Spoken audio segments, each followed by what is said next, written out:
Fazer a própria compostagem e migrar para a adubação orgânica costuma ser uma opção de pequenos produtores de hortaliças e frutas com alguma criação de suínos ou aves por perto. Mas existem grandes produtores de grãos e gado no Brasil Central dispostos a apostar no composto para plantios em grande escala. Com 600 vacas confinadas em produção diária de leite, 6.500 hectares de soja e mais 5.800 hectares de milho safrinha para cultivar, o Grupo Compier possui um pátio de 1 quilômetro de extensão por 500 metros de largura e ali faz sua compostagem em longas leiras. Na mistura caseira, supervisionada por um consultor, vai cavaco, cama do gado leiteiro, cama de frango, gesso, pó de rocha e uma espécie de chá de agentes biológicos, como bactérias, fungos e protozoários, para garantir a decomposição adequada do material e a fertilidade viva do composto final. A migração para a adubação orgânica ainda está no meio do caminho, mas já tem bons resultados. E na mesma propriedade ainda se usa energia solar, tanto na armazenagem de 300 mil sacas de grão por ano, quanto no recinto das vacas, para assegurar conforto térmico, comida na hora certa e ordenha sem picos de energia. Para falar mais sobre a compostagem em larga escala e outras práticas sustentáveis, o pesquisador e chefe da Embrapa Territorial Evaristo de Miranda conversa com Paulo Compier, sócio proprietário e responsável pela produção agrícola da fazenda localizada em Montevidéu, Goiás. Olá, bem-vindos ao Brasil Verde, um programa dedicado à sustentabilidade da agropecuária brasileira. E hoje nós vamos tratar de um exemplo muito interessante de busca de sustentabilidade que está inserido assim numa longa tradição da agricultura. A agricultura sempre integrou a pecuária, não é, com a produção vegetal. Mas nós estamos falando de propriedades grandes, modernas. Nós vamos tratar o caso lá de Rio Verde, em Goiás, da propriedade do Paulo Compier, que está fazendo um trabalho interessantíssimo de desenvolvimento de compostagem para aplicar no milho safrinha. Bem-vindo ao Brasil Verde, Paulo. Estamos aqui pronto para trocar umas ideias. Muito bom, eu agradeço a sua disponibilidade. Para nós é uma alegria tê-lo aqui conosco. Talvez você pudesse contar um pouquinho a história da sua família, né? Porque vocês vieram lá atrás da Holanda, não é? Foram aqui passando pela Holambra, descendo Paraná, Rio Grande do Sul, voltaram a subir para Minas, de Minas. Conta um pouco como é que vocês evoluíram, como é que é essa história aí para nós, para chegar no ponto que vocês estão aí. Sim. Meus pais são holandeses, né? Vieram da Holanda mesmo.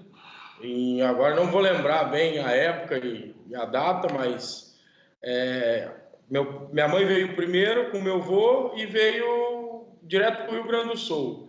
Já meu pai veio depois e parou em Santos, um pouco em Olambra, deu uma estadia em Castro e de lá desceu para o Rio Grande do Sul. E com isso conheceu, né, meu avô, minha mãe, casou com ela e começou a parte de vida da agricultura, né? E nisso pegou o gosto na agricultura, foi trabalhando de sociedade com meu avô e depois disso acabaram se desfazendo, ele foi tocar sozinho a propriedade dele. E depois disso a gente acabou subindo em 82, na época que eu nasci, em 82 a gente subiu para Uberlândia, onde a gente ficamos lá 6 anos, e depois disso em 88, por aí, a gente veio para Rio Verde, uma oportunidade nova, onde o pessoal era a nova fronteira agrícola, né, do país, e a gente acabou vindo para cá. E nisso toda a família veio junto, né? Então a gente somos 4 irmãos, são 3 mulheres e eu de homem mais novo, caçula, e estamos tocando aqui já há 32 anos aqui em Rio Verde, Montevidéu, né? Nossa produção hoje é o que o vídeo mostrou, né?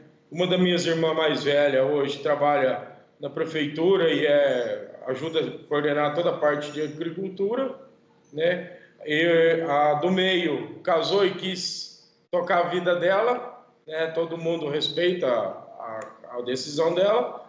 A mais nova gostou do gado e quis desenvolver o gado de leite e começou muito devagar.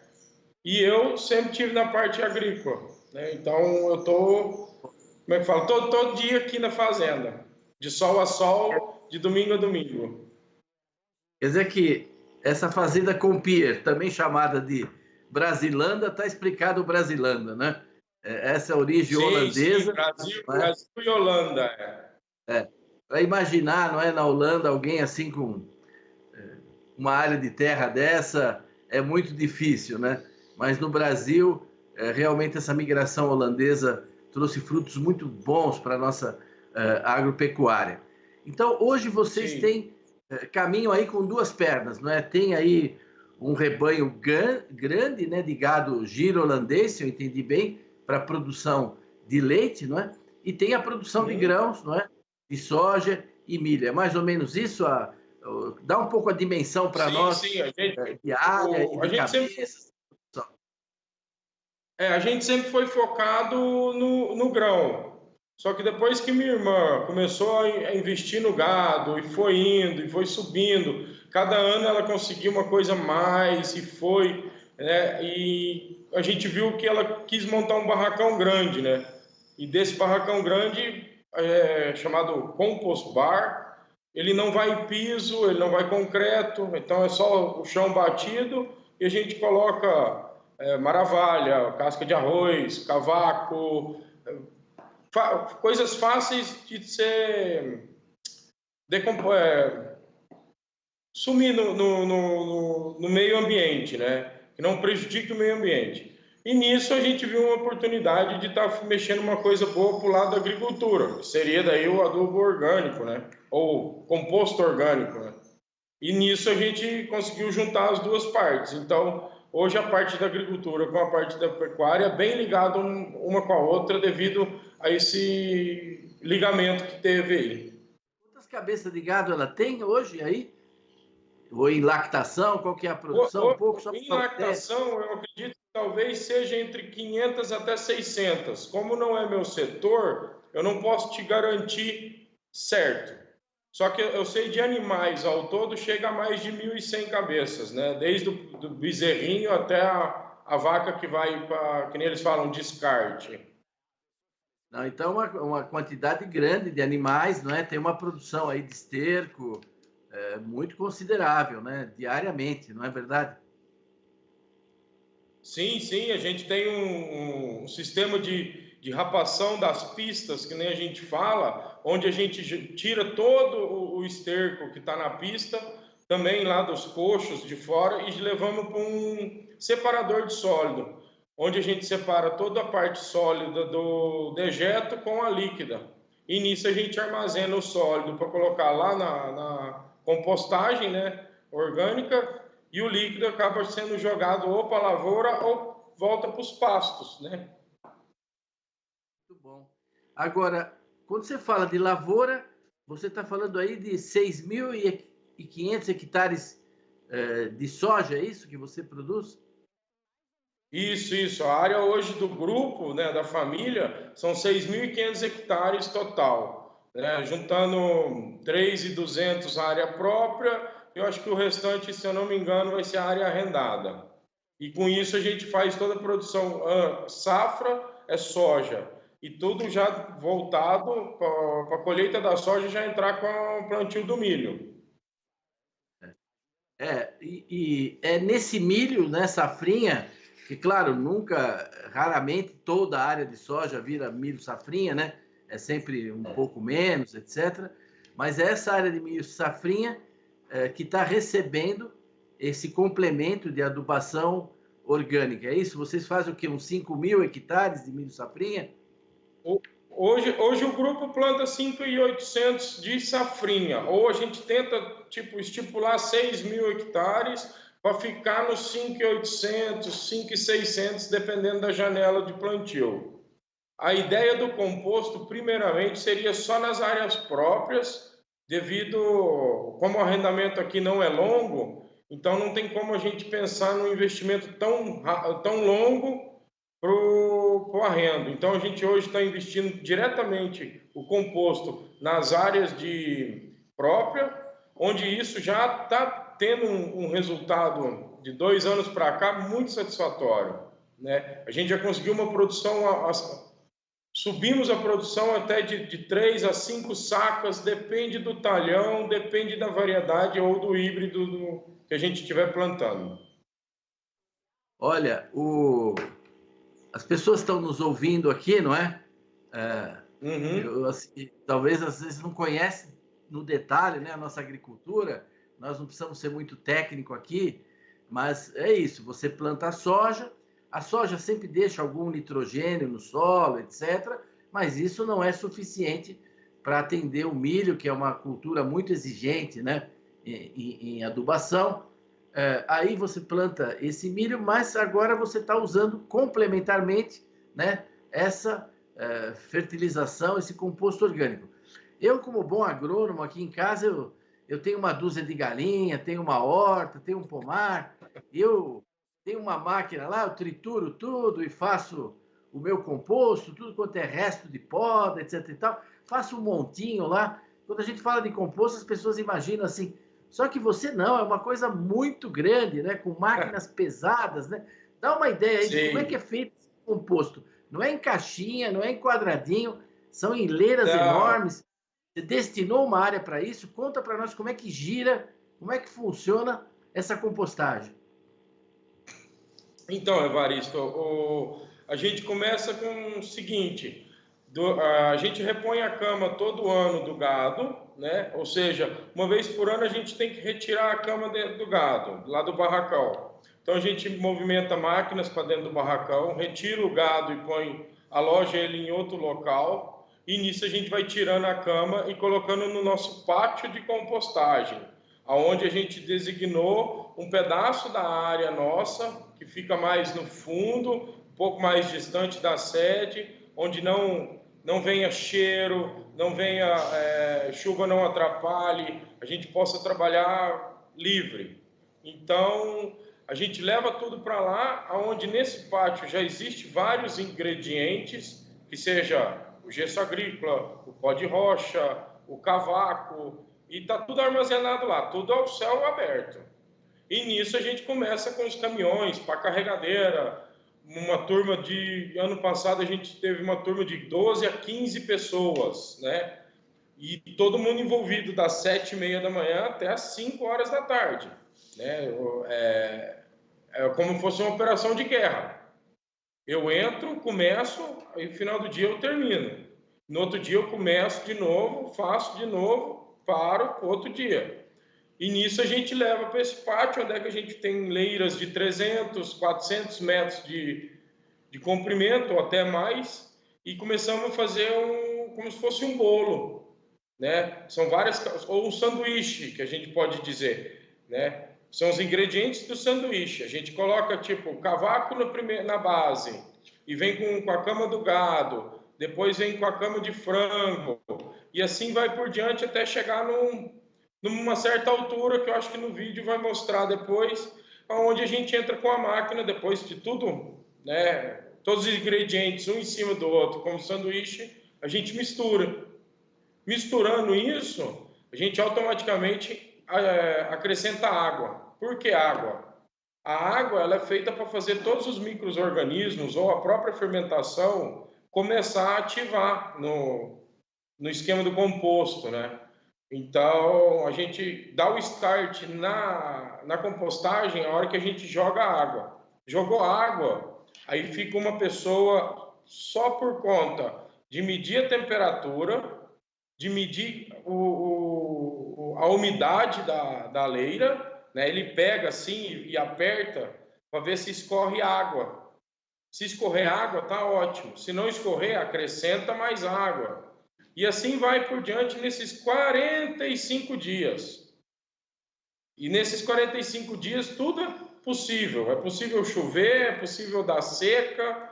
Essa renovação lá do galpão, esse início, normalmente em que mês do ano que isso ocorre?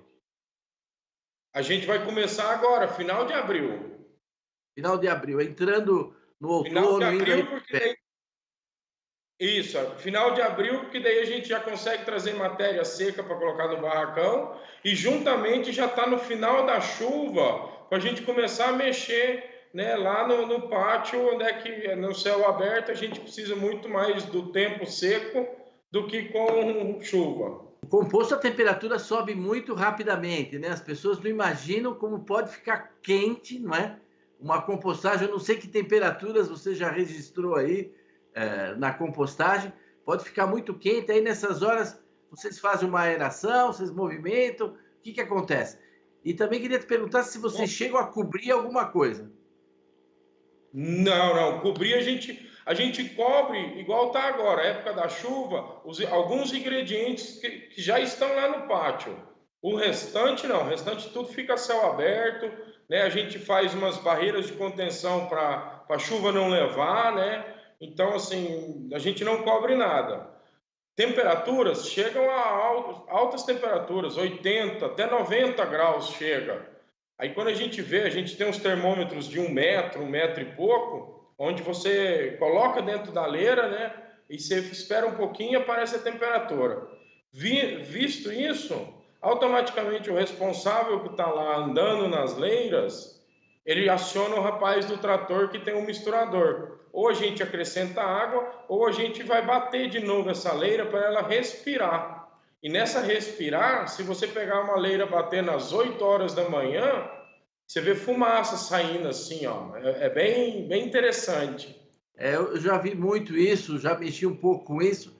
Sai fumaça mesmo, as pessoas não imaginam. E tem fases, não é? Fases que, se tiver muita palha, quer dizer, os fungos, né, branco, eles vão colonizar, vai ficar aquilo tudo meio branco, né? Precisa que eles entrem para as bactérias. Se ficar muito quente para os fungos não é bom.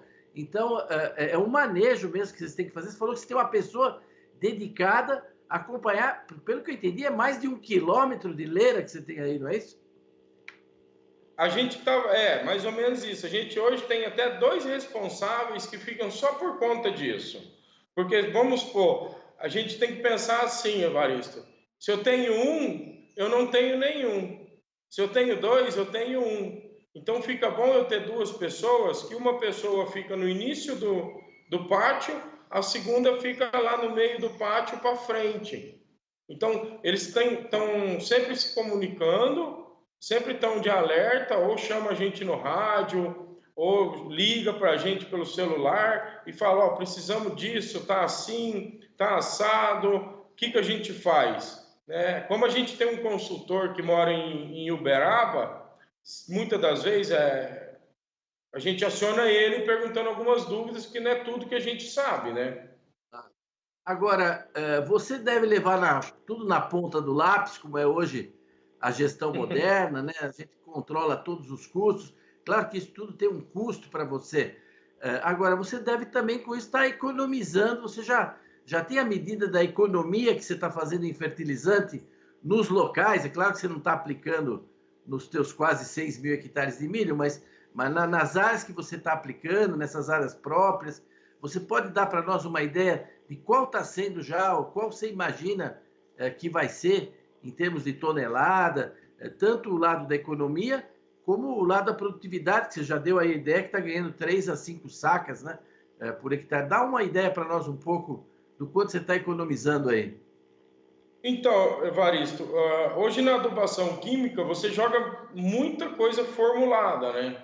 E é bem restringida. Então é tipo assim, é só fósforo, ou é só potássio, ou é só boro. Então, hoje no composto você tem micro-organismos, uma microvida, uma vida inteira dentro de uma tonelada, vamos falar.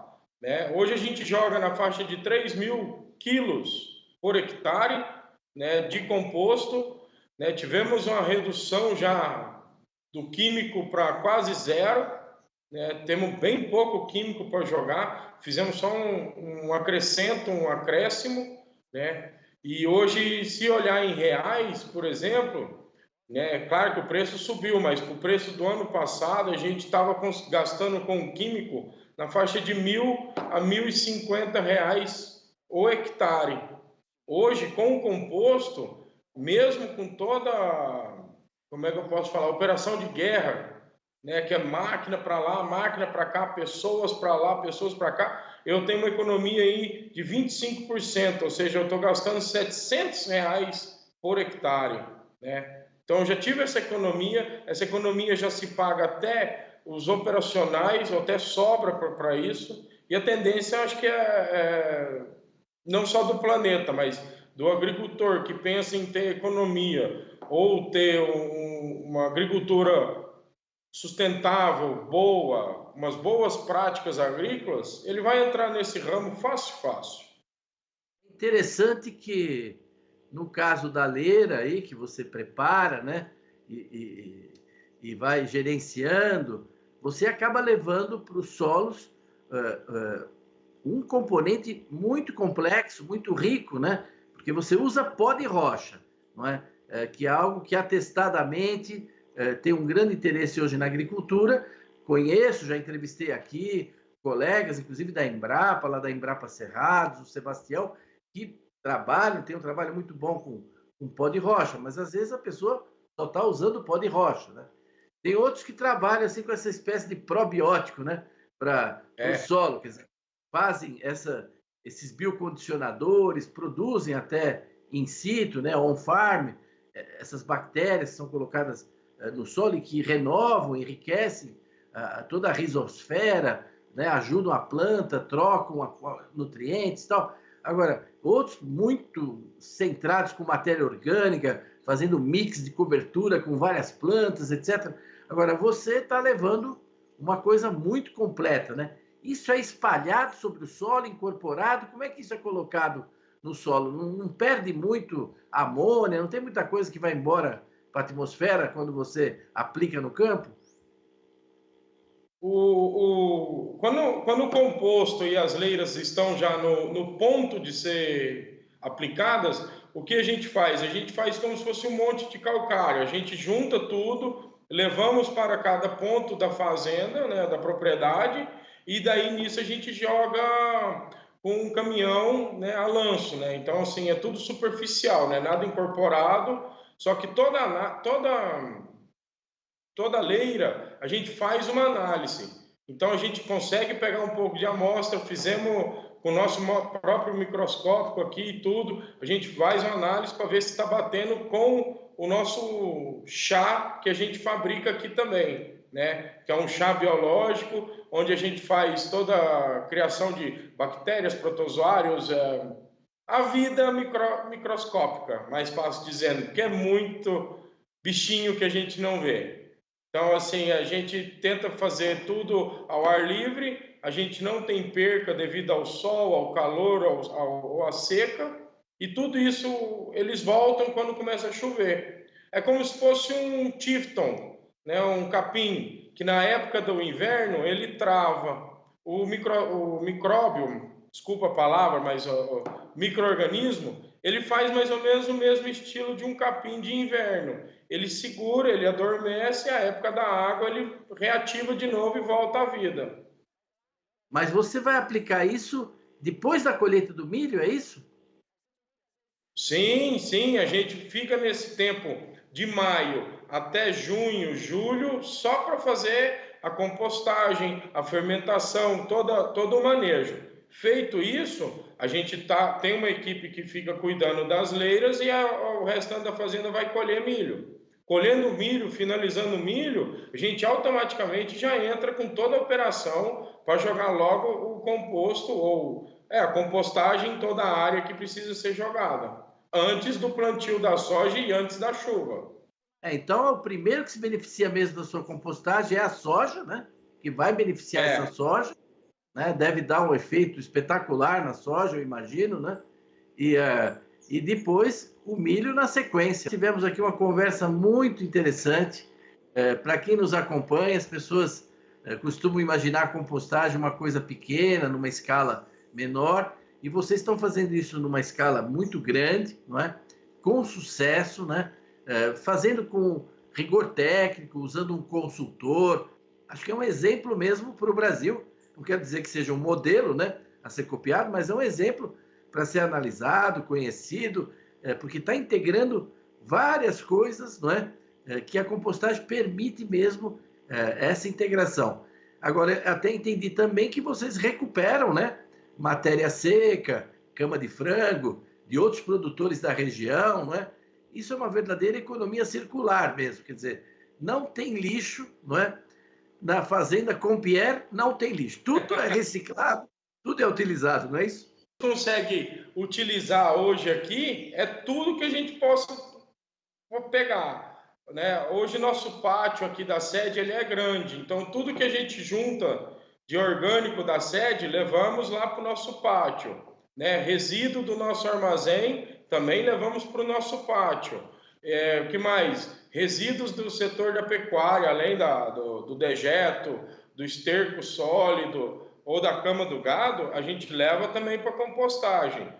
Então, tudo que der para a gente economizar e levar para lá onde é biodegradável, a gente leva. Claro que a gente aqui dentro da sede também temos o setor de recicláveis, onde tem uma casinha que todos os moradores levam seu vidro, seu plástico, seu papelão, e a gente demanda para a cidade já com destino programado, próprio. Olha, eu queria agradecer muito a sua participação, deixar um abraço aí para o seu pai, para a sua família, para a Marion, agradecer a Fabélia, enfim, eu tenho aí um relacionamento antigo aí com os agricultores aí dessa região. Um grande abraço mesmo para todos vocês, muito obrigado pela sua participação no nosso programa, viu? E deixo palavras finais aí para você encerrar. Ô Evaristo, eu que agradeço, né, por você achar a gente, para a gente tentar mostrar que existe uma agricultura boa, as boas práticas agrícolas existem, né? A fazenda está aberta para uma próxima encontro, um bate-papo, né? Te convido para vir aqui nos visitar e agradeço todo mundo, toda a sua equipe, principalmente você por ter procurado a gente. Muito obrigado. Então, agradecemos nós, não é? O acompanhamento de todos e convido todos a estar de novo conosco aqui no Brasil Verde na semana que vem. Até lá!